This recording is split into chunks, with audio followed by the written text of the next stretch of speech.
Hi, do good for others, it will come back. It will come back in unexpected ways. It truly works. Today is 12th of July 2021. Let us have a quick discussion of all these important topics. Rapid G K yesterday questions के answers हैं। Current education minister Shri Dharmendra Pradhan ji हैं।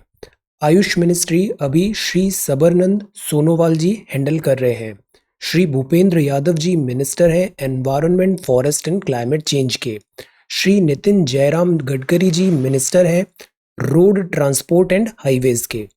Current health minister of India हैं श्री मनसुख मांडविया जी। श्री किरण रिजिजू जी हैं law and justice के minister. आज के सवाल है, which is the top state of India in production of coal. See, दो चीजें होती है, कोल रिजर्व होना और कोल रिजर्व से प्रोडक्शन कितना हो रहा है। तो यहां सवाल है top state of India in production of coal. Where is the headquarters of the world intellectual property organization वाइपो लोकेटेड। एक बुक अभी रिलीज हुई है जिसका नाम है operation Khukri, this is a weapon. Operation Khukri is coauthored by हुम।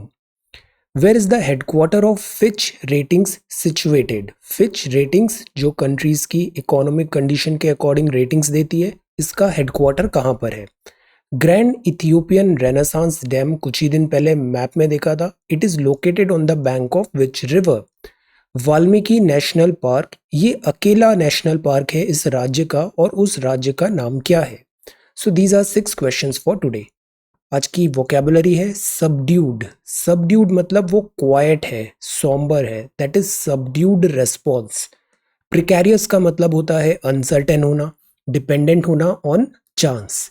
अमीलियोरेट, अमीलियोरेट का मतलब है मेक समथिंग बैड और अनसेटिस्फैक्ट्री बेटर। चीजें खराब थी बट वो थोड़ा इंप्रूव हो गई, that is ameliorate. Then this is rigorous. Rigorous मतलब extremely thorough and careful. Rigorous preparation है या फिर रिगरस पनिशमेंट है। प्रोलिफरेशन, प्रोलिफरेशन का मतलब है to grow by rapid production of new parts, cells, birds और ऑफस्प्रिंग। बहुत तेजी से उसका ग्रोथ होना, that is proliferation. So these are some vocabulary words. If you come across any other important word, write down that word along with its meaning in the comment section down below. आज के topics हैं, आज हम ये देखेंगे shuttle to space. ये अभी एक रॉकेट से ये गए थे space visit, space tourism. Will get to know Richard Branson and crew. Then this is new population policy. Uttar Pradesh government की पॉपुलेशन पॉलिसी है, हम इसके डिटेल्स देखते हैं और एक सवाल भी प्रिपेयर करेंगे। This is Chinese protest against Dalai Lama's birthday celebration. Compliance officer Twitter ने allocate कर दिया है virtual reality and crash of expectations, especially college going students का। This is लोक अदालत गुरुग्राम, और ये काफ़ी फेवरेट टॉपिक है तो इसको हम डिटेल में देखते हैं। लोक अदालत, कल एक ये अनफॉर्चुनेट एक्सीडेंट्स हुए हैं लाइट्स एंड साउंड जयपुर में। लाइटनिंग कैसे होती है इसको हम रिविजिट करेंगे। This is Zika virus case, Kerala में नंबर बढ़ रहे हैं, will get to know. Exit entry exams dilemma. Cooperative spirit, अभी मिनिस्ट्री ऑफ कोऑपरेशन अभी बनाने की बात हुई है, इससे रिलेटेड लॉज क्या है, हिस्ट्री क्या है, कॉन्स्टिट्यूशन क्या बोलता है और प्रॉब्लम्स क्या है, will get to know. This is silver win, कल स्पोर्ट्स के लिए बहुत बड़ा दिन था, Sunday. This is Indian Ocean, और ये है a ride to safety, Uber और यूनेस्को के द्वारा। This is Hindustan aeronautics Limited का हेलीकॉप्टर। दिस इज विंबलडन, और हिंदी में आज हम देखते हैं नमामि गंगे, और ये रिवर गंगा का flow. Then this is CSAT solution in certain questions. So we are going to talk about all these important topics in next about 35 to 40 minutes. Our reference material is this The Hindu and this is Indian Express. Both are Delhi edition. See, ये front page है The Hindu का। First जो news है, this is about shuttle to space. ये Richard Branson है, crew है, इन्होंने board किया था Virgin Galactic passenger rocket plane VSS Unity, और ये ऐसे स्पेस में गए, कुछ टाइम तक रुके, फिर ये वापस आ गए। सो this is again a big achievement. Space exploration is on rise, और स्पेस टूरिज्म एक नया वर्ड आ रहा है। जैसे कुछ ही टाइम पे जो अमेजोन के चीफ है उनका नाम बताओ। वो भी ऐसे अभी स्पेस विजिट करने वाले हैं। ओके, अमेजोन प्लस जो टेस्ला है, स्पेस एक्स है, यहाँ पर भी इनके एम्बिशियस प्लान्स हैं स्पेस टूरिज्म के। तो ये रॉकेट है which takes off from sea Spaceport America का न्यू मैक्सिको से ऑन संडे, जिसमें ये क्रू था। ये जो रॉकेट प्लेन है इसका नाम है VSS यूनिटी। लार्ज प्लेन ने इसको पहले कैरी किया एल्टीट्यूड ऑफ 50,000 फीट तक, फिर यूनिटी को रिलीज किया, उसके रॉकेट इंजन्स फायर हुए और करीब 88 किलोमीटर अबव सी लेवल तक ये रॉकेट गया।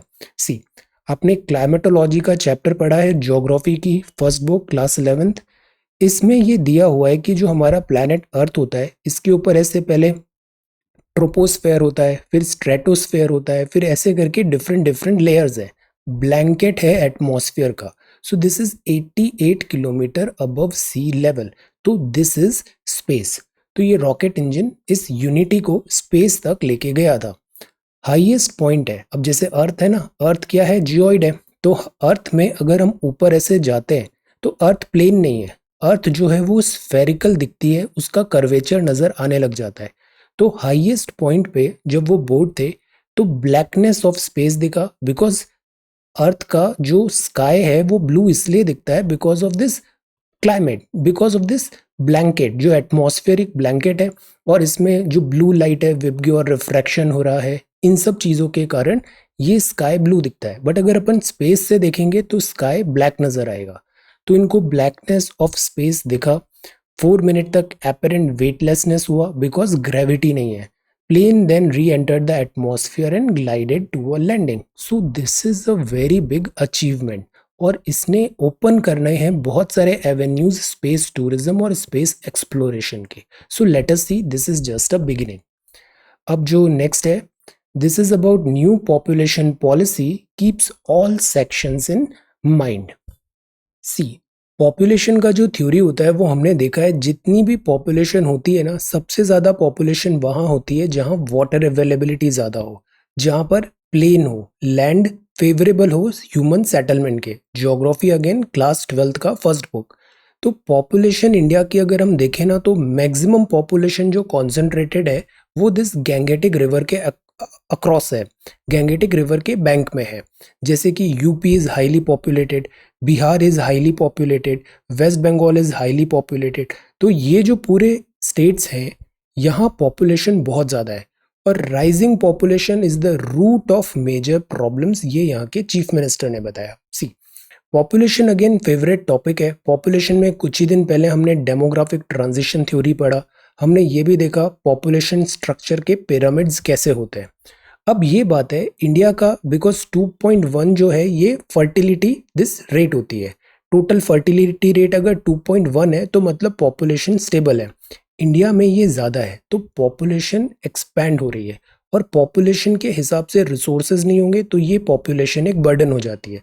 तो चाइना ने भी पॉपुलेशन कंट्रोल की बात किया, ऑल्दो वो बहुत बुरी तरह बैकफायर हुआ, तो चाइना ने वन चाइल्ड पॉलिसी को कैंसिल कर दिया है। इंडिया में भी पॉपुलेशन के लिए ये कुछ नए इनिशिएटिव्स हैं। टारगेट्स ये हैं कि पॉपुलेशन को कंट्रोल करें, एंड करें curable maternal mortality. Maternal mortality rate India की काफ़ी हाई है which is not right. And करें क्यूरेबल इन्फेंट मोर्टैलिटी, जो नवजात बच्चे होते हैं मोर्टैलिटी यहाँ भी बहुत ज़्यादा है, उसको भी कम करें। बेटर रिप्रोडक्टिव हेल्थ इंफॉर्मेशन मिले, फैसिलिटीज़ मिले, और केयर फॉर एल्डर्स हो। तो ये की टारगेट्स हैं this future planning of this population. ये पॉपुलेशन पॉलिसी उत्तर प्रदेश स्टेट में 2021 से 2030 तक के लिए है, और ये सारे इसके टारगेट्स हैं जो की बाउंड मैनर में अचीव करने हैं। TFR है 2.7 है, 2.7 is a big number, 2.1 ideally होनी चाहिए। 2.1 this is replacement level fertility 2.1। Modern contraceptive prevalence rate जो है वो 31 से 45% करें, 52% तक उसको बढ़ाएं। इंक्रीज करें male methods of contraception use, male methods of contraception use. Maternal mortality rate जो है उसको कम करें। देन इन्फेंट मोर्टैलिटी रेट है उसको भी 22 तक लेके आए बाय 2030। अंडर 5 मोर्टैलिटी रेट है जो 1000 पर लाइव बर्थ में आती है उसको भी कम करें। सो द पॉइंट इज कि जो पॉपुलेशन है पॉपुलेशन में ये जो IMR है, MMR है, और अगर इंस्टीट्यूशनल डिलीवरी नहीं हो रही है, फैमिली प्लानिंग नहीं है, इन सब चीज़ों पे वर्कआउट करना पड़ेगा। अवेयरनेस ज़रूरी होता है, एक्सटेंसिव प्रोग्राम्स ज़रूरी हैं गवर्नमेंट जो कंडक्ट करे कम्युनिटीज़ में, काडर में, जोग्राफिकल एरिया में। तो इससे पॉपुलेशन को हम स्टेबलाइज कर पाएंगे, बिकॉज पॉपुलेशन में इंडिया में नो डाउट डेमोग्राफिक डिविडेंड का एडवांटेज है, बट उस पॉपुलेशन को रिसोर्सेज भी देना है, स्किल सेट्स भी देना है और एक प्रॉपर डायरेक्शन दिखाना है, अदरवाइज वो population is a wastage. We should not forget that the increase in population contributes to poverty in society। कुछ ही दिन पहले हमने ये सवाल देखा है, poverty और population का relation, और यही सवाल 2019-20 मेंस का था। This is the beauty of reading newspaper. Until all sections are made comprehensively aware, there will be delay in fulfilling various goals. So this is the message. अब जैसे ये सेकंड सवाल है, empowering women is the key to control population growth। Population growth no doubt control करना है, but ये enforceable नहीं होनी चाहिए, फोर्स्ड नहीं होनी चाहिए। इसमें एम्पावरमेंट पे ज़्यादा फोकस करना चाहिए, और एम्पावरमेंट भी about women. Empowering women is the key to control population growth. ये 2020 का सवाल है, 2019-20 का। Solve this question, okay, answer this question. Population पे अभी बहुत ज़्यादा फोकस चल रहा है, तो अपकमिंग टाइम पे भी पॉपुलेशन रिलेटेड सवाल आने के अच्छे चांसेस हैं, okay. Then this is population policy. ये है first report on compliance from Twitter. See, Twitter ने फाइनली कॉम्प्लायंस ऑफिसर अपॉइंट कर दिया है, नाम है मिस्टर विनय प्रकाश, और ये रेसिडेंट है, मतलब इंडिया में रह के ही ऑपरेट कर रहे हैं। इससे पहले का जो ऑफिसर था वो USA में था, तो resident grievance officer for India बना दिया गया है। ट्विटर क्या है? माइक्रो ब्लॉगिंग साइट है। अभी जो कॉम्प्लायंस के रूल्स आए थे, information technology intermediary guidelines and digital media ethics code rules 2021 में रूल नंबर 41D ने बोला था कि आप पब्लिश करो इनॉग्रल रिपोर्ट, और जो गवर्नमेंट ने बोला है कि कॉम्प्लायंस ऑफिसर होना चाहिए, एक ग्रीवेंस ऑफिसर होना चाहिए, नोडल ऑफिसर होना चाहिए, इनका अपॉइंटमेंट करिए। अदरवाइज जो इंटरमीडियरीज हैं, इनको सेफ हार्बर का जो सेफ्टी नेट है वो विड्रॉ कर लिया जाएगा। तो दिस इज गुड। थोड़ा फ्रिक्शन हो रहा था ट्विटर के साथ, बट फाइनली ट्विटर ने इन गाइडलाइंस, इन रूल्स 2021 के अकॉर्डिंग कॉम्प्लायंस किया है। Then this is mobile theatre group से असम में face a bleak future. Why? कोविड-19 लॉकडाउन के कारण ऑलमोस्ट हर सेक्शन ऑफ सोसाइटी में, स्पेशली अनऑर्गेनाइज्ड सेक्टर में बहुत ज़्यादा इम्पैक्ट हुआ है। तो असम के जो मोबाइल थिएटर ग्रुप्स हैं, परफॉर्मेंसेस वगैरह करते थे ये, बट अब ऑडियंस ही नहीं आएगी बिकॉज ऑफ लॉकडाउन, तो ये भी एक डिफ़िकल्टी फेस कर रहे हैं, economic hardships. So this is the front page of the Hindu. ये सेकंड पेज है। सी, कॉलेज जाते हैं ना, तो कॉलेज में लर्निंग होती है, एटमॉस्फेयर होता है, पर्सनैलिटी ग्रूमिंग होती है, there are so many things. Virtual reality and crash of expectations. अब स्पेशली जो फर्स्ट ईयर के स्कूल पास करके नए नए कॉलेज जाने के सपने देखे थे, बट कोविड-19 आ गया, तो कॉलेज ये इन पर्सन जा नहीं पा रहे हैं। First year college students have begun to lament online classes. शुरू में तो बड़ा मज़ा आया कि कॉलेज नहीं जाना है, स्कूल नहीं जाना है। नाउ स्टूडेंट्स भी बड़े परेशान हो रहे हैं कि schools and colleges they have started missing that. So range of reasons है, बोर्डम है, लैक ऑफ इंटरेक्शन है, एक्सपोजर है, को करिकुलर एक्टिविटीज़ जैसे कॉलेजेस में होता है ना, लाइक डांस, ड्रामा और बहुत सारी दूसरी एक्टिविटीज़ होती है, को करिकुलर एक्टिविटीज़, कॉम्पिटिशन्स होते हैं, क्विजेज होते हैं, एक्टिविटीज़ होती है, इंटरेक्शन होता है। तो ये चीज़ भी मिस आउट हो रहा है स्टूडेंट्स में, okay. Then this is high court rejects plea for overweight candidate in Indian Air Force recruitment. See, exam आपने एसएसबी निकाल लिया, इसके बाद एक मेडिकल भी होता है। मेडिकल को क्वालिफाई करना बहुत इंपॉर्टेंट है, स्पेशली इंडियन एयरफोर्स में। अगर आप फ्लाइट के लिए अगर अप्लाई किया है आपने, तो बहुत ही डिफ़िकल्ट इनका होता है मेडिकल टेस्ट। तो ये एक बात है कि अक्सर जो स्टूडेंट्स होते हैं जो एसएसबी तो क्वालिफाई कर लेते हैं, बट वो ओवरवेट होते हैं। तो यहाँ बात था कि इसका वेट केवल 2 किलो ही ज़्यादा है, तो रिलैक्सेशन मांगा था, but rules are rules. So the point is, आप अपना वेट भी चेक में रखो। वेट चेक करने के दो बड़े आसान तरीके हैं। पहला सबसे आसान तरीका है अपनी डाइट पे ध्यान दो। डाइट जो है उसमें जंक फूड, शुगर, ये सारी चीज़ें हटाओ, you will get healthy. Second जो है वो है एक्सरसाइज। एक्सरसाइज में भी आई हैव टोल्ड यू ये दो एक्सरसाइज है, तीन एक्सरसाइज है, रनिंग या वॉकिंग। सेकंड जो एक्सरसाइज है पुशअप्स वगैरह करो। थर्ड एक्सरसाइज है वो है स्किपिंग रोप, ये जो रस्सी होती है ना, रोप, जंपिंग रोप, वेरी गुड एक्सरसाइज है। इससे बॉडी कोऑर्डिनेशन बेटर होता है। इससे आप जब फिजिकल टास्क होगा ना एयरफोर्स वगैरह में, एसएसबी में, तो उसमें बहुत सारे फिजिकल ऐसे टेस्ट होते हैं, रनिंग वगैरह, जंप वगैरह करना है और बैलेंस बना के एक पोल पे चलना है, इस टाइप से। तो अगर आप ये तीनों कर रहे हो ना, रनिंग, पुशअप और जंपिंग रोप्स, ये आपको बहुत हेल्प करेगा। कोऑर्डिनेशन बहुत बेटर होता है, बॉडी में एजिलिटी ज़्यादा आती है, so you will do better.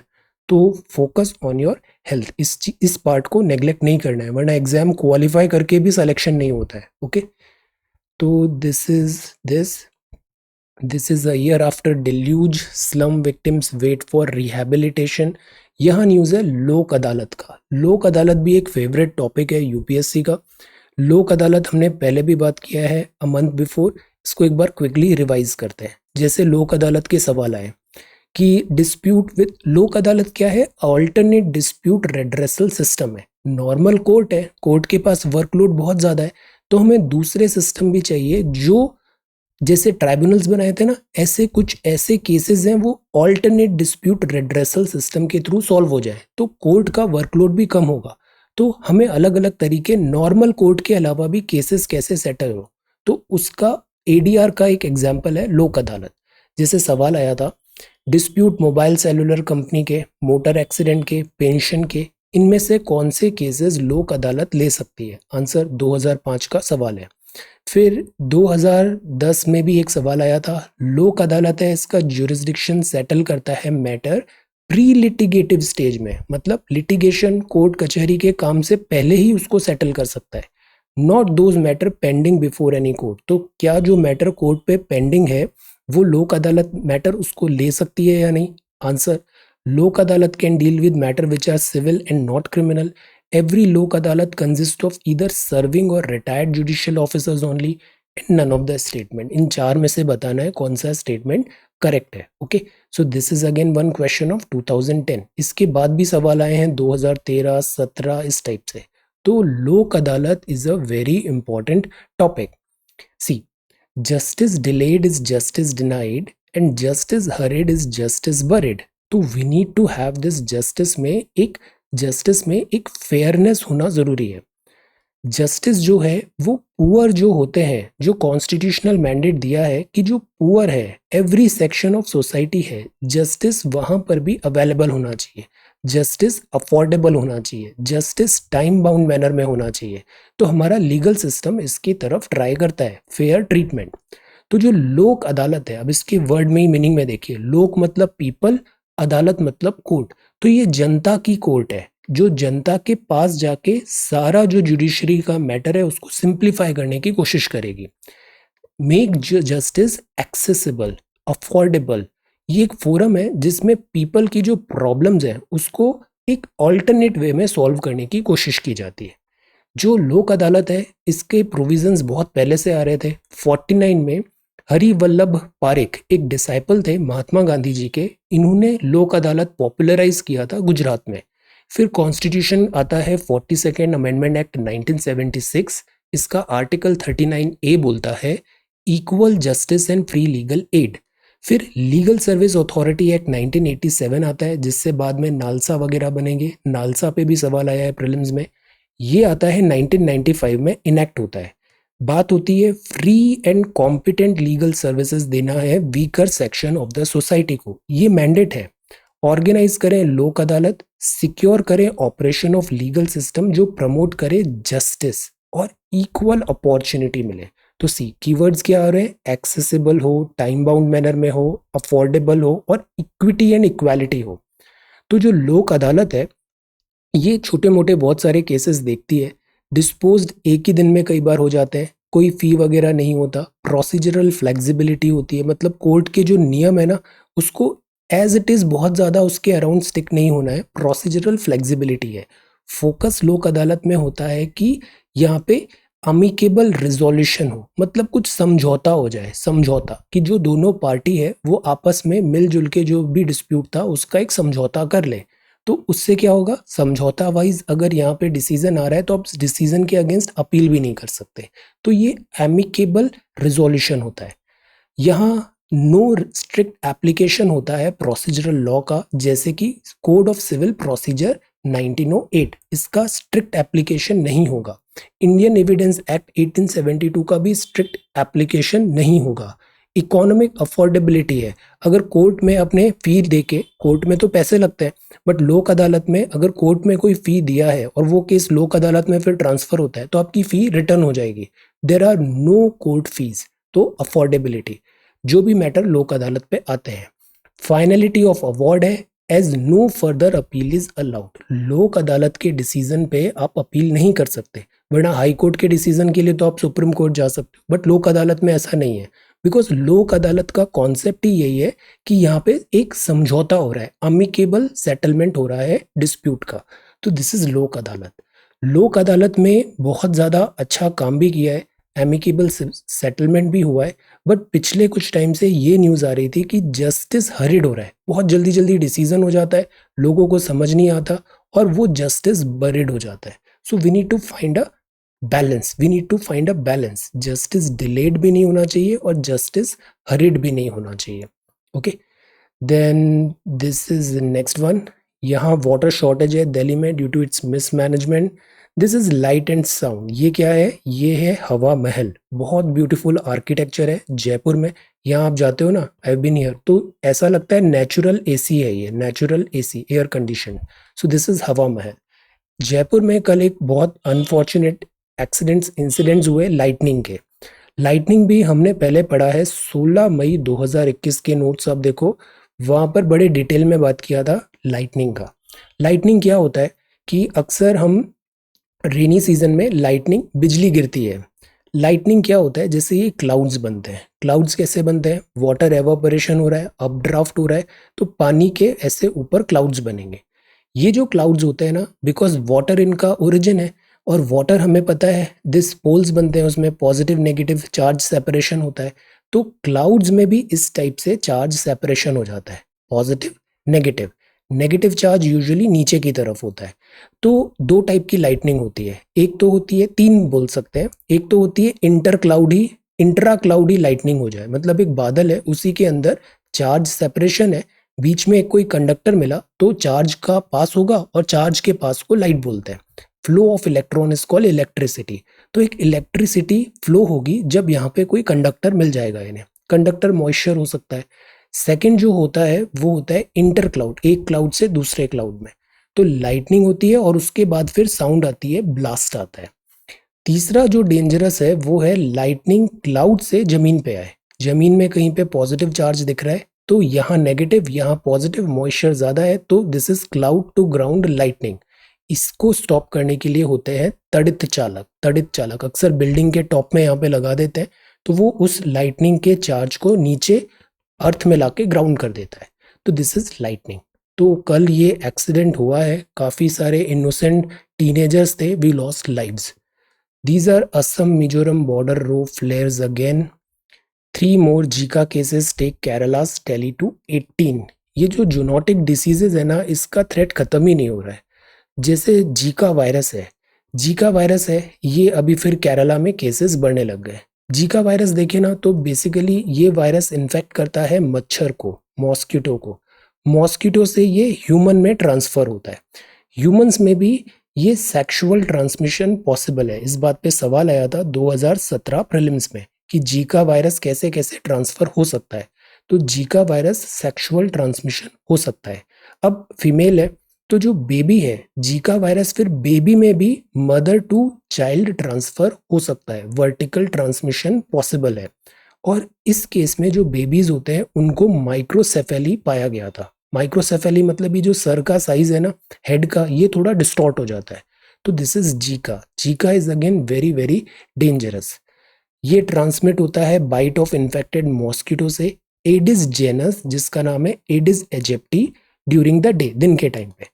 फिर इसमें बुखार वगैरह आएगा। सेम मॉस्किटो डेंगू और चिकनगुनिया और येलो फीवर भी ट्रांसफर करता है। तो इसीलिए हम बोलते हैं मच्छरों को पनपने मत दें, घर के आसपास साफ सफाई रखें। साफ सफाई, जो स्टैग्नेंट वाटर है वगैरह उससे दूर रहे। सिम्टम्स क्या होते हैं? जॉइंट पेन होगा, फीवर होगा, हेडेक होगा, मसल पेन होगा। यूजुअली माइल्ड होते हैं, एक आध हफ्ते में ठीक भी हो जाते हैं, और किसी में सिम्टम्स वर्जन भी हो सकते हैं। प्रेगनेंसी पे इसका इम्पैक्ट आता है। बच्चों में दिस माइक्रोसेफेली के केसेस देखने को मिले हैं। प्रोटेक्शन क्या करें कि इंसेक्ट रेपेलेंट करें, क्लोथ से कवर करें अपने आर्म्स और लेग्स को। काफ़ी सारे स्टूडेंट्स शाम को पार्क वगैरह में घूमने जाते हैं, आप वहाँ पे कितने मच्छर है, पूरा फुल्ली कवर होके जाइए। इंसेक्ट रेपेलेंट जो होता है उसको लगाइए बॉडी पे, आर्म्स एंड लेग्स कवर करें। स्ट्रॉलर्स, बेबी कैरियर्स जो हैं उसको भी मॉस्किटो नेट पे। तो जीका के भी केसेस बढ़ रहे हैं, तो we have to be very very careful.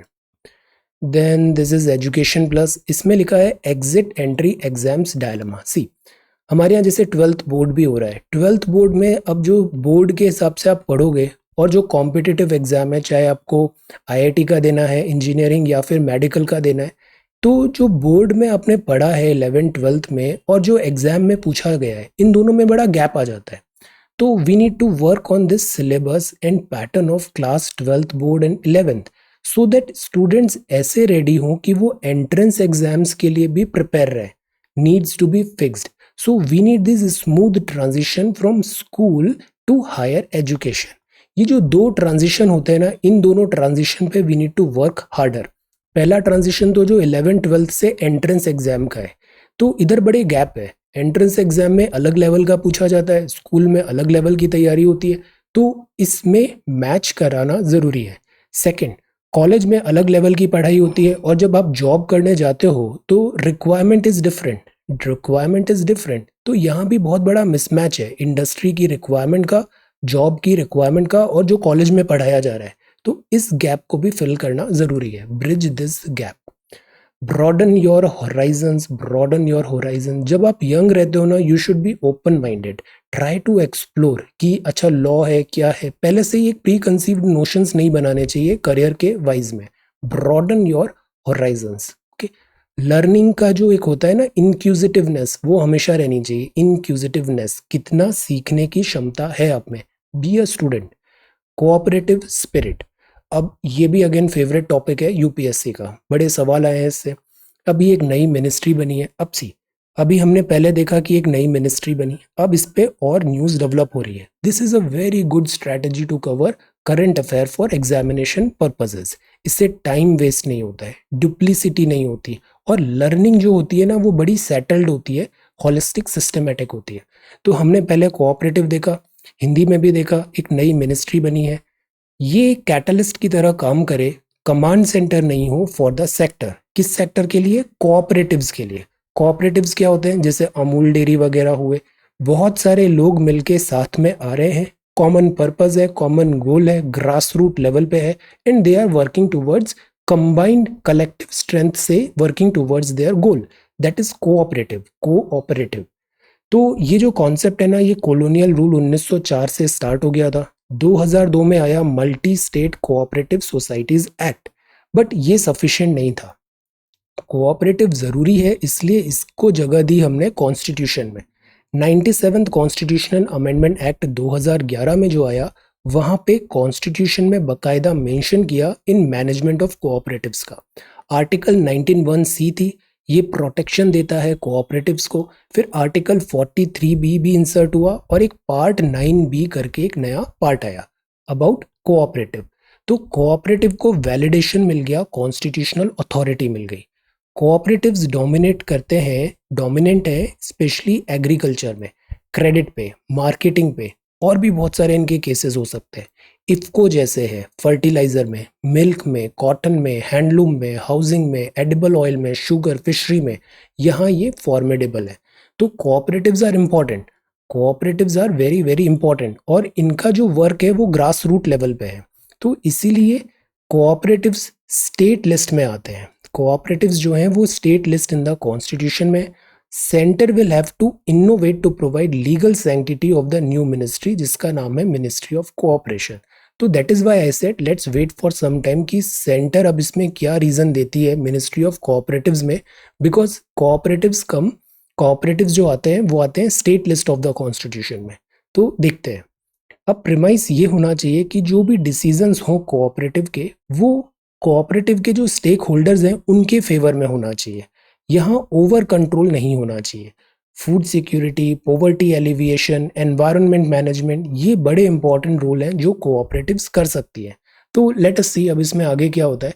The point is जो भी हो वो कोऑपरेटिव स्पिरिट के विद इन होना चाहिए, कोऑपरेटिव स्पिरिट। और ये नाम याद रखना है 1904, 97 CAA और 1901 सी, आर्टिकल 43 बी और part 9 B of constitution. Okay, then this is silver win see. कल स्पोर्ट्स में बड़ा इंपॉर्टेंट डे था।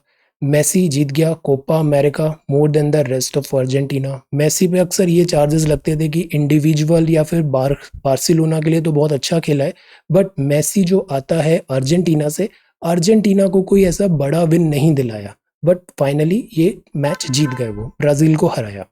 देन यूरो कप का भी इटली, एंड विंबलडन में भी नोवाक जोकोविक 20 ग्रैंड स्लैम्स। तो स्पोर्ट्स का ये बड़ा अच्छा लाइन लिखा है यहाँ पे। जो स्पोर्ट्स है ना, ये डिस्टिलेशन है माइक्रो ट्रेजेडीज का। मतलब स्पोर्ट्स में ट्रेजेडीज भी होती है, मेगा एक्सटेसीज है, enmeshed with whirring limbs, glistening sweat, unabashed tears and booming laughter. तो स्पोर्ट्स में सब देखने को मिल जाता है। यहाँ पे सब कुछ है, फेलियर्स है, ट्रेजेडी है, सक्सेस है, स्वेट है, टीयर्स है, लाफ्टर भी है। So that is why sports इतना इम्पॉर्टेंट है। स्पोर्ट्स हमें रेडी करता है लाइफ के लिए भी, बिकॉज लाइफ में भी ये सब चीज़ें होती है, ट्रेजेडी भी होती है, एक्सटेसी भी होती है, स्वेट होता है, टीयर्स होता है, लाफ्टर होता है। तो sports prepare us for this life. Shaping a trilateral as Rome looks to the Indo Pacific. तो ये था कोऑपरेटिव स्पिरिट, ये था सिल्वर विन, ये था Kerala model for an anti discrimination law. इसमें कुछ बातें हैं केरला में एंटी डिस्क्रिमिनेशन के लिए क्या वर्क किया है। ये है shaping a trilateral as Rome looks to the Indo Pacific. See, ये है इंडिया और ये है पैसिफिक। तो इंडो पैसिफिक जो टर्म है ना, ये अभी बहुत न्यूज में है। अभी जैसे क्वाड देखा था ना हमने, क्वाड, तो this is Indo and this is Pacific, this is Indo Pacific. पूरे वर्ल्ड का जो फोकस है ना वो इंडो पैसिफिक में आ रहा है। तो हम इंडियन ओशन के बारे में जानते हैं। अभी एक्चुअली जो इटली है ना, इटली का भी बहुत इंटरेस्ट आ रहा है इंडो पैसिफिक में। तो इंडिया, इटली, जापान करके ऐसे ट्रायो का बनने की बात है। लेट अस सी, ये बहुत अर्ली न्यूज़ है बट इसमें थोड़ा टाइम लगेगा। For now we need to know about this Indo Pacific. तो सी, ये तो हमारा कंट्री है इंडिया। यहाँ जैसे अफ्रीका से स्टार्ट करते हैं। अफ्रीकन कॉन्टिनेंट, अफ्रीकन कंट्रीज हैं, जैसे साउथ अफ्रीका है, फिर ये मोजाम्बिक है, फिर ये तंजानिया, कीनिया, सोमालिया। यहाँ पर आइलैंड्स हैं, जैसे कि ये है मेडागास्कर, मॉरिशस यहाँ पर है, दिस इज कोमोरोस, ये सीशेल्स है, ये मालदीव्स है। Okay, Maldives, Seychelles, Comoros, Mauritius, Madagascar, और यहाँ South Africa, Mozambique, Tanzania, Kenya, Somalia. फिर ये अरेबियन पेनिनसुला आ जाता है, यमन, ओमान, यूएई। यहाँ पर है ईरान। यहाँ पर ही हम पोर्ट बनाना चाहते हैं, दिस पोर्ट, चाबहार पोर्ट, जिससे हम अफगानिस्तान और सेंट्रल एशिया में वर्क कर सकें। फिर ये नेबर पाकिस्तान है, फिर ये हमारा इंडिया है, यहाँ बांग्लादेश है, यहाँ श्रीलंका है, दिस इज म्यांमार, फिर थाईलैंड आता है, फिर Cambodia, this is Vietnam, Indonesia, Singapore, ये सिंगापुर है। ये जो स्ट्रेट है इसका नाम बताइए, ये सिंगापुर है और ये इंडोनेशिया है। दिस स्ट्रेट का नाम क्या है? फिर मलेशिया है, तिमोर है, ब्रुनई है, कंबोडिया है, फिर ये ऑस्ट्रेलिया है। तो ये ब्रॉडर कंट्रीज हैं जो इस रीजन में हैं and they are very important countries. तो ये तो कंट्रीज हुई। इसके अलावा यहाँ पे कौन से जोग्राफिकल फीचर्स हैं एटसेट्रा, इस बात पे आपको नोट प्रिपेयर करना है। So prepare a note on the Indian oceans geographical features, कि कौन से सीज है यहाँ पे, कौन सी रिवर्स आ रही हैं, कौन से आइलैंड्स हैं, क्या एक्स्ट्रा यहाँ पे फीचर्स हैं, रिजेस कहाँ पर है, कैनियंस हैं या नहीं है, ये सारी चीज़ें। तो इसका भी एक मैप मैं आपसे शेयर करूंगा। Draw this map and learn about this Indian ocean. Pacific हम बाद में करेंगे। This is Indian ocean mapping. आपका जो एटलस है ना, उसको भी ओपन करो। एटलस में जितनी भी एंट्रीज दिख रही है ना, सबको हाईलाइट करो, नोट बनाओ, इट्स योर कॉपी, पर्सनलाइज करो उसे and do this homework. Okay, so this is Indian Ocean. Then next है tapping on the potential of the youth. See India young country है बट यूथ के potential को tap करना भी ज़रूरी है, एनर्जी को राइट डायरेक्शन में चैनलाइज करना। सेफगार्ड करें young people's wellbeing because India's welfare hinges on them, this is a strength. Then a right to safety है, ये ऊबर और यूनेस्को एक ऐसा प्रोग्राम ला रहे हैं। ऊबर क्या है? राइड शेयरिंग, कार शेयरिंग ऐसा एप्लीकेशन है। तो ऊबर और UNESCO coming together, free rides for teachers, because vaccination का एक बहुत बड़ा बैरियर ये भी है कि जैसे टीचर्स हैं या एम्प्लॉयज़ हैं, स्टाफ है, वो जहाँ वैक्सीनेशन के लिए जाना है वहाँ तक जाने भी बहुत डिफिकल्ट हो जाता है। तो ऊबर और यूनेस्को ऐसे मिलके इस डिफिकल्टी को ओवरकम करने की कोशिश करेंगे, ट्रांसपोर्टेशन। ये बिहार का केसरिया बुद्धा स्तूपा अभी वाटर लॉग हो गया है, फ्लड्स आ रहे हैं। Floods reported in some parts of the district after rainfall in the catchment area. Then ये समीर बनर्जी है, अभी जूनियर विंबलडन चैंपियन बना है, फेल्ट माई रूट्स टुडे। वैसे तो ये यूएसए का सिटीजन है बट इंडियन रूट्स है, felt my roots today. Okay, then this is secrecy is a weapon. Government को ज़रूरी है कि वो ट्रांसपेरेंटली वर्क करे, जो न्यूज़ है, जो इन्फॉर्मेशन है उसमें कंजेक्चर नहीं हो, वहाँ पे न्यूज़ आए। राइड टू सेफ्टी है, वैक्सीनेशन रेट अभी भी कम है। नए आईटी रूल्स हैं, ये एम्पावरिंग है। सो सी, मिनिस्टर चेंज हो गए हैं बट लाइन ऑफ एक्शन वही रहेगा। They will insure a safer and more responsible social media ecosystem in India. तो ये नए IT and communication minister mister Ashwini Vaishnaw ji ने बताया। ये ऑन द ड्रॉ है। हिंदुस्तान एरोनॉटिक्स लिमिटेड डिलीवर करेगा first batch of LCH. LCH क्या होता है? Light combat helicopter. ये हेलीकॉप्टर है, Indian army Hindustan aeronautics limited ऐसे यहाँ पे डिलीवर करेगा। ये काफ़ी डिले भी चल रहा है, इसको स्पीड अप करने की बहुत ज़रूरत है। एडवांस्ड लाइट हेलीकॉप्टर 90 75 रुद्र है, वेपनाइज्ड है। ये अभी हेलीकॉप्टर्स इन ऑपरेशन है। जो आर्मी के चीता और जो चेतक है ना हेलीकॉप्टर, ये बड़े पुराने हो गए, तो इसका replacement is very much required. ये बिहार का केसरिया बुद्धा स्तूपा है, वाटर लॉग हो गया। स्तूपा का मतलब क्या होता है? स्तूप जो होता है ना, यहाँ एक्चुअली में क्या रहता है? वॉट रेलिक्स है, what relics stupa. Then this is Kandahar में इवैक्यूएशन टेम्पररी है, मिनिस्ट्री ऑफ एक्सटर्नल अफेयर्स ने बताया। Pressure fuse point Pakistan cross border terrorism करता है। Now see, back with the vengeance. See, अभी लॉकडाउन लगा था बट जैसे ही लॉकडाउन अभी ओपन हुआ, फिर से ये Ramban district of Jammu and Kashmir में हैवी ट्रैफिक देखने को मिल गया है। ज़रूरी है कि हम क्राउड कंट्रोल करें, कोविड एप्रोप्रिएट बिहेवियर फॉलो करें, अदरवाइज ये जो थर्ड वेव है ना, ये इनएविटेबल लग रही है। Then this is current weather could add to virus symptoms. ये मौसम वैसे ही बहुत बीमार होते हैं, वेदर बी केयरफुल। पूरी डैक्ड अप फॉर एनुअल रथ यात्रा। सी, अभी रथ यात्रा भी है, ज़रूरी है कि हम यहाँ पे कोविड एप्रोप्रिएट बिहेवियर फॉलो करें। रेलवे फोकस कर रहा है दिस पेडियाट्रिक फैसिलिटीज़। जो रेलवे कोचेस थे इनको कोविड पेशेंट के लिए कन्वर्ट किया गया था, this is about that.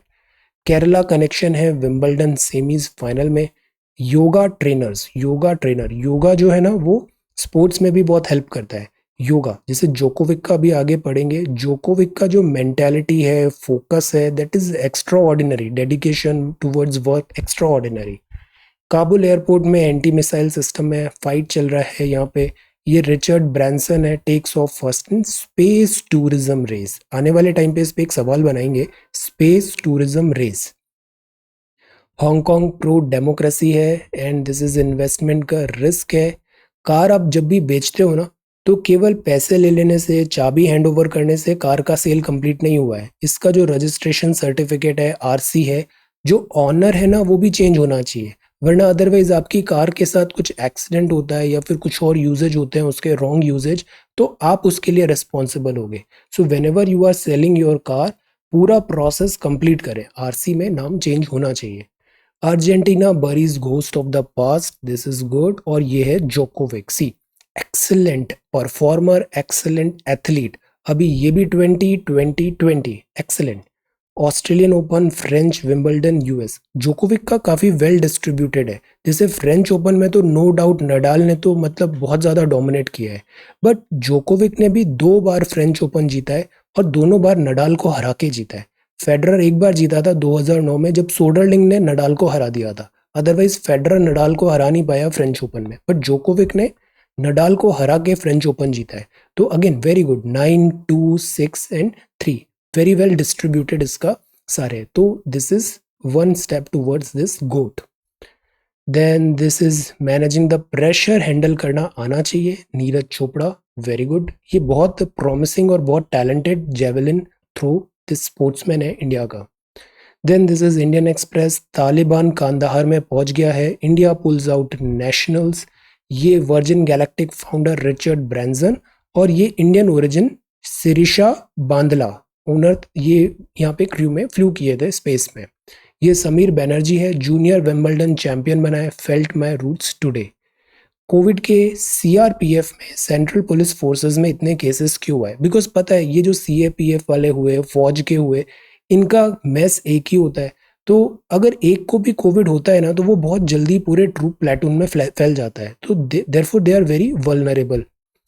Then tea talk है, विमेन रिप्रेजेंटेशन दिस पार्लियामेंट में, दिस मंत्रिमंडल में, this is on rise, good. Strength to 11 है, highest since 2004 women ministers. Then Covid death audit, liberating cooperatives, this is cooperatives. The loss of learning, prolong school closure से jeopardize हो गया है future, road map जरूरी है future classes के लिए। Helping those who help themselves, नई ministry cooperative की। चेक ऑन बैड लोन्स जरूरी है, कोविड-19 के कारण इनके नंबर्स बढ़ रहे हैं। Staying with in the line, judicial overreach नहीं होनी चाहिए, जुडिशियल एक्टिविज्म। स्पीकर और डिप्टी स्पीकर, जैसे महाराष्ट्र में अभी तक स्पीकर नहीं है, और जो सेंटर है लोकसभा, वहाँ पे स्पीकर तो हैं बट डेप्यूटी स्पीकर नहीं है। तो ये डिले क्यों? तो एक्चुअली कॉन्स्टिट्यूशन में कोई टाइमलाइन सेट ही नहीं है कि कब तक स्पीकर, डेप्यूटी स्पीकर, इनका चुनाव हो जाना चाहिए। बस ये लिखा है कि article 93 Lok Sabha, article 178 state assembly, कि there shall be one speaker, one deputy speaker, like that. Okay, अब स्पीकर के चुनाव कैसे होते हैं? जैसे पहली बार मिलती है लोकसभा, तो पहले एक प्रोटेम स्पीकर बनता है, फिर वो प्रोटेम स्पीकर जो सीनियर मोस्ट है, उसके बाद प्रोटेम स्पीकर चुनाव कराता है। तो जो स्पीकर बनता है ना, वो पार्ट ऑफ असेंबली रहता है और उसमें से एक स्पीकर का चुनाव होता है। तो speaker is kind head of this Lok Sabha. वो वहां पर पूरा जो प्रोसीडिंग है हाउस का, उसको चेक करके रखते हैं। ओके, तो mister Om Birla is right now the speaker of this Lok Sabha, but there is no deputy speaker. आप इस सवाल का जवाब दो कि जब जॉइंट सिटिंग होती है, जॉइंट सिटिंग में स्पीकर भी है और जॉइंट सिटिंग में फिर राज्यसभा भी आ जाती है, तो जॉइंट सिटिंग की जो अध्यक्षता होगी वो कौन करेगा? लोकसभा का स्पीकर, या राज्यसभा में कौन होते हैं? चेयरमैन होते हैं। चेयरमैन मतलब वाइस प्रेसिडेंट ऑफ इंडिया, कौन करेगा? और अगर स्पीकर एब्सेंट है तो कौन करेगा? अगर डेप्यूटी स्पीकर भी एब्सेंट है तो फिर कौन हेड करेगा joint session of the two houses, electing a speaker. Fast enough to reach space, not stay there. ये एक लेमरू एलिफेंट रिजर्व है, छत्तीसगढ़ में ये बनाने की बात है, 20 साल से पेंडिंग है, इसको कवर करना जरूरी है। हीट वेव्स, ब्लैंकेट्स हैं यूएस में, अभी दिस हीट बढ़ रही है, वाइल्ड फायर भी है। Okay, then Israel offers third shot of Pfizer Covid vaccination, और ये बिलियनर रिचर्ड ब्रांसन। अब हम आते हैं हिंदी में। हिंदी में जो हम आज देखने वाले हैं वो रिवर गंगा को समझेंगे। ये गंगा रिवर का ओरिजिन है।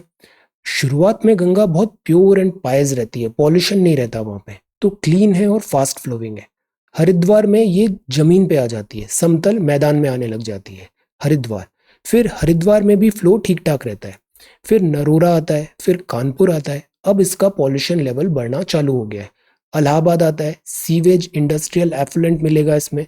वाराणसी आता है और इन एफ्लुएंट्स मिलेंगे, पूरे शहर का कचरा आके इस गंगा रिवर में डंप होगा, तो रिवर पॉल्यूटेड होना चालू हो जाती है। फिर नीचे जाते हैं तो बिहार आएगा, फिर वेस्ट बंगाल आएगा। तो जब तक डायमंड हार्बर पहुंचती है ना गंगा, तब तक गंगा बहुत ज़्यादा पॉल्यूटेड हो जाती है। तो इसीलिए ज़रूरी है गंगा का रेजुविनेशन, और उसके लिए है नमामि गंगे प्रोग्राम।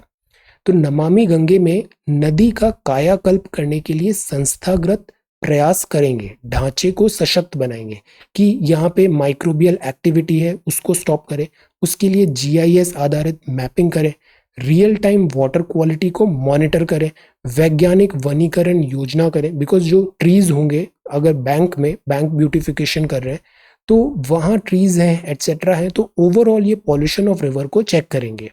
जैव विविधता सर्वेक्षण करें, सहायक नदियों का भी मानचित्र और संरक्षण करें, स्प्रिंग कायाकल्प करें छोटी नदी का, और जैविक गलियारा भी नदी के किनारे बनाएं। तो ये नमामि गंगे की खासियत है और पूरा फोकस एक ही है कि रिवर गंगा का जो पॉल्यूशन है उसको कम करें सिस्टमेटिक वे में। ऑल्दो इसके बहुत अच्छे रिजल्ट्स अभी तक मिले नहीं है, ये मिनिस्ट्री ऑफ जल शक्ति ने ये बनाया है नमामि गंगे। ओके, अब ये सीसेट है, बड़ा आसान था। पहले टोटल कॉस्ट प्राइस निकाल लेते हैं 56 किलो राइस का, दोनों प्राइस का ऐड कर देते हैं 1600। सेलिंग प्राइस एक ही है तो 56 किलो राइस बेचा 1680 में। प्रॉफिट कितना आया? 80 रुपए का। प्रॉफिट हमेशा डिफरेंस होता है कॉस्ट प्राइस और सेलिंग प्राइस का। सेलिंग प्राइस ज्यादा है कॉस्ट प्राइस से मतलब फायदा हुआ, कॉस्ट प्राइस ज्यादा है सेलिंग प्राइस से मतलब नुकसान हुआ, ज्यादा में खरीदा और कम में बेचा, तो दैट इज प्रॉफिट। प्रॉफिट का परसेंटेज निकालना हमेशा होता है कॉस्ट प्राइस से। तो कॉस्ट प्राइस थी 1600, प्रॉफिट हुआ 80 रुपए, तो 80 अपॉन 1600 इंटू 100%, दैट इज 5%। ये एलसीएम निकालना था 3x 4x 5x 60x आ गया। ये दिया है 2400, तो x हो गया 40, 40 इंटू 3 120, 4 4 16, 4 5 200, तो HCF अब इनका आ जाएगा 40। HCF मतलब हाईएस्ट कॉमन फैक्टर है जो तीनों को डिवाइड कर पा रहा है। सन का एज x है, गिवन है 38 माइनस एक्स इज x, तो x हो गया 19। तो प्रेजेंट एज आ गई 19, 5 साल पहले। पहले मतलब सब्सट्रैक्ट करो -5, 5 ईयर्स लेटर होता तो ऐड कर देते +5। यहाँ बैक है तो 19 minus 5 that is 14 years. Okay, आज के सवाल है ए एंड बी ने इन्वेस्ट किया बिजनेस में in the ratio of 3:2, 5% of the total profit goes to charity.